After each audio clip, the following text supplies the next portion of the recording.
ওগো মা তুমি এই ধরনের শ্রেষ্ঠ নেয়ামত, তোমারই পদতলে রয়েছে জান্নাত।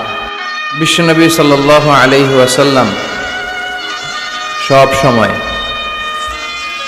নারীদেরকে খুব বেশি সম্মান করতেন, কারণ নারীরা হচ্ছে মায়ের জাত, সম্মানিতা। আর বিশ্বনবী বলেছেন, আল জান্নাতু তাহতা আকদামি উম্মাহাতিকুম, তোমাদের মায়ের পদতলেই তোমাদের জান্নাত। কোনো পুরুষের পায়ের নিচে জান্নাত, পিতার পায়ের নিচে জান্নাত, এই মর্মে কোনো হাদিস খুঁজে পাওয়া যায় না। কিন্তু নারী জাতিকে এতটাই মর্যাদা দেয়া হয়েছে, বিশ্বনবী বলেছেন তোমাদের মায়ের পায়ের নিচে জান্নাত।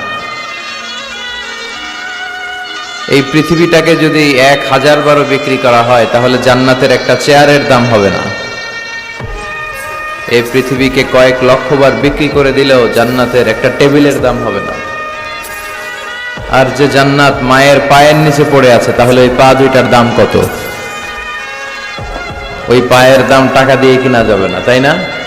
ওগো মা তুমি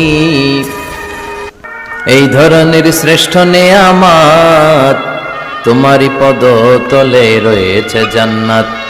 ওগো মা তুমি এই ধরনের শ্রেষ্ঠ নেয়ামত, তোমারই পদতলে রয়েছে জান্নাত।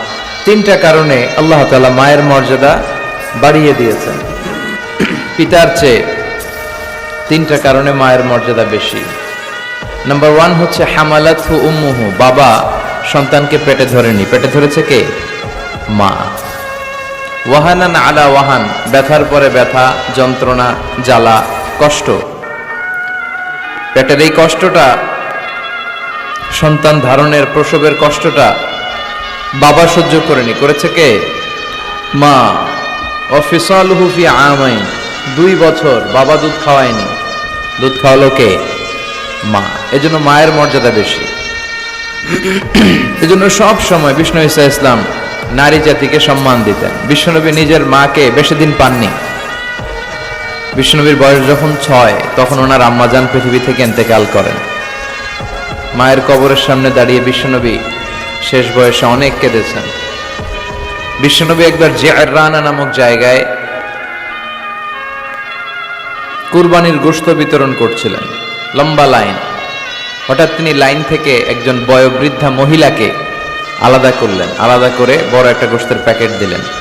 নিজের গায়ের চাদরটা খুলে মহিলাটাকে বসতে দিলেন। মহিলাও বিশ্বনবীর মাথায় হাত বুলিয়ে দিল। সাহাবারা তো অবাক, কে এই মহিলা যে বিশ্বনবীর চাদরের উপরে বসে, বিশ্বনবীর মাথায় হাত বুলিয়ে দেয়, বিশ্বনবী যাকে এত শ্রদ্ধা করে।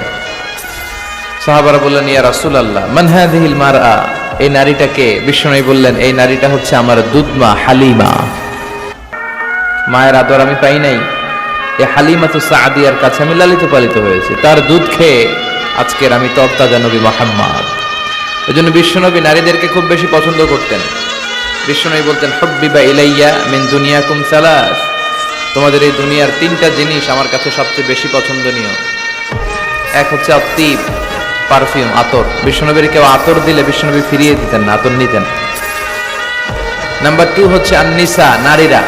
নারীদেরকে বিশ্বনবী পছন্দ করতেন আর বলতেন, আমাকে কোনো ছেলে দিয়ে আল্লাহ দুনিয়াতে বাঁচিয়ে রাখে নাই, তাদেরকে আল্লাহ কেড়ে নিয়েছে, তুলে নিয়েছে, কিন্তু আল্লাহ আমাকে মেয়ের বাপ বানিয়েছে, আলহামদুলিল্লাহ।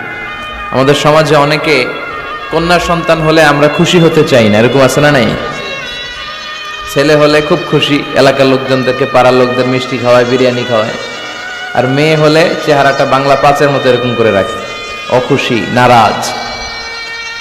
কিন্তু বিশ্বনবী বলেছেন, মিন বারাকাতি আল মারআ তাফকিরুহা বিল ইনাস, কোন নারী সে কি বেশি বরকতময় না কম বরকতময়, এটা দেখার জন্য দেখো তার প্রথম সন্তানটা ছেলে না মেয়ে।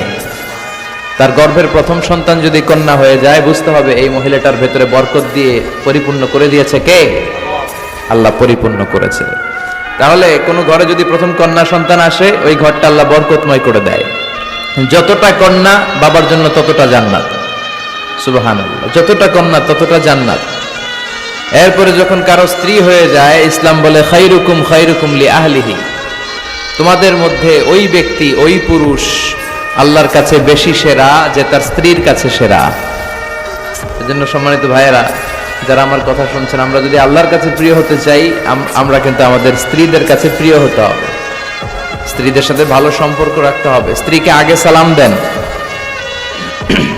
স্ত্রীকে ভালোবাসুন, স্ত্রীর নানা ধরনের কাজের প্রশংসা করুন, দেখবেন ঘরটা জান্নাতের টুকরা হয়ে গিয়েছে।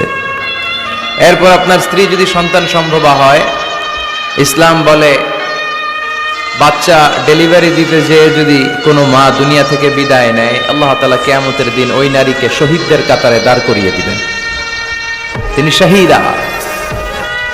আর সহি সালামতে যদি বাচ্চা ডেলিভারি হয়ে যায়, ইসলাম বলে আল জান্নাতু তাহতা আকদামি উম্মাহাতিকুম, তোমাদের এই মায়ের পায়ের নিচে তোমাদের জান্নাত আমি লিখে দিলাম। সুবহানাল্লাহ। তো কত মর্যাদা ইসলাম বাড়ালো, বাড়াতে বাড়াতে নারীর মর্যাদা কোথায় নিয়ে গেল। শুধু ইসলাম মর্যাদাই নারীকে দেয় নাই, ইসলাম দিয়েছে নারীকে অধিকার। কি দিয়েছে? এখন অনেকে পত্র পত্রিকায়, মিডিয়াতে, টক শোতে ওরা বলতে চায় ইসলাম নারীকে ঠকিয়েছে, ইসলাম নাকি নারীকে অধিকার দেয় নাই। আমার প্রিয় বোনেরা, যাদের কানে আমার মাইকের আওয়াজ যাচ্ছে, খবরদার এই সমস্ত ধোঁকাবাজদের কথা শুনবেন না। এরা অধিকারের আড়ালে আপনাদেরকে ঠকাতে চায়, এরা নারীকে বিজ্ঞাপনের পণ্য বানাতে চায়। পত্রপত্রিকায় একটা পেজ থাকে বিনোদন, ওই পেজে আপনাদেরকে অসম্মান করা হয়, ঠিক কিনা? নারীর সম্মান তখন ফুটে ওঠে যখন নারীর গায়ে থাকে হেজাব, যখন নারীর দেহে শোভা পায় পর্দা। এই হেজাব আর পর্দা নারীর অধিকার, এই হেজাব আর পর্দা নারীর অহংকার, এই হেজাব আর পর্দা নারীর আভিজাত্যের প্রতীক, এই হেজাব আর পর্দা নারীর রুচির প্রতীক। একটা নারী কতটা ভদ্র, কতটা ডিসেন্ট ম্যানারের, কতটা রুচিশীল, কতটা মার্জিত, এটা তার পোশাকে শোভা পায়। তার পোশাক দেখলে বোঝা যায় এটা কোন ঘরের মেয়ে, এটা কোন বংশের মেয়ে, এটা কোন এলাকার মেয়ে, তার বাবা কেমন, তার দাদা কেমন, তার ফ্যামিলি স্ট্যাটাস কেমন, তার পোশাক এটা বলে দেয়। এই জন্য হেজাব আপনার অহংকার, আপনার অধিকার, আপনি বুঝে নেন। নারী অধিকারের কথা যারা বলে এরা আপনাদের ঠকায়, এরা আপনাদেরকে বানায় বিনোদনের পণ্য, বিজ্ঞাপনের পণ্য, বিলবোর্ডের পণ্য। রূপালী পর্দায় নেকেড উলঙ্গ অবস্থায় আপনাদেরকে প্রদর্শিত করতে চায়, গল্প কবিতার উপন্যাসে আপনাদের সম্ভ্রমহানি করতে চায়। যারা এই নারী অধিকারের, নারী স্বাধীনতার কথা বলে, এদের ঘরের নারীরাই বেশি নির্যাতিতা। খুঁজে দেখবেন পত্রপত্রিকায় আমরা প্রায়ই দেখি এদের হাতেই এদের ঘরের কাজের মেয়েগুলো নির্যাতিতা হয়। এজন্য নারীদেরকে সম্মান দিয়েছে ইসলাম, শুধু সম্মান, স্ট্যাটাস আর মর্যাদাই দেয় নাই। খেয়াল করে শুনবেন বোনেরা, ইসলাম আপনাদেরকে দিয়েছে অধিকার। আপনাদের অধিকারগুলো বুঝে নেবেন। কি অধিকার দিয়েছে আপনাদেরকে? ইসলাম আপনাদেরকে দিয়েছে ইবাদতের অধিকার। আপনি ইবাদত করবেন, আপনার বাবা, আপনার স্বামী আপনাকে বাধা দিতে পারবে না। বিশ্বনবী বলেছেন লা তামনাউ ইমা আল্লাহি মাসাজিদাল্লাহ, খবরদার আল্লাহর দাসীদেরকে আল্লাহর ঘরে যেতে বাধা দিও না। মহিলাদেরকে মসজিদে যেতে বাধা দেয়া যাবে না, কিন্তু আমাদের দেশে বাধা দেয় কি দেয় না? জুরিতে কি অবস্থা? হ্যাঁ, যেতে দেয় না, ঠিক না বলে, তাই না? কিন্তু শপিং মলে যাইতে দেয়, পয়লা বৈশাখ পালন করতে দেয়, 31st নাইটে নাচানাচি করতে দেয়, 21শে ফেব্রুয়ারিতে ফুল নিয়ে যেতে দেয়,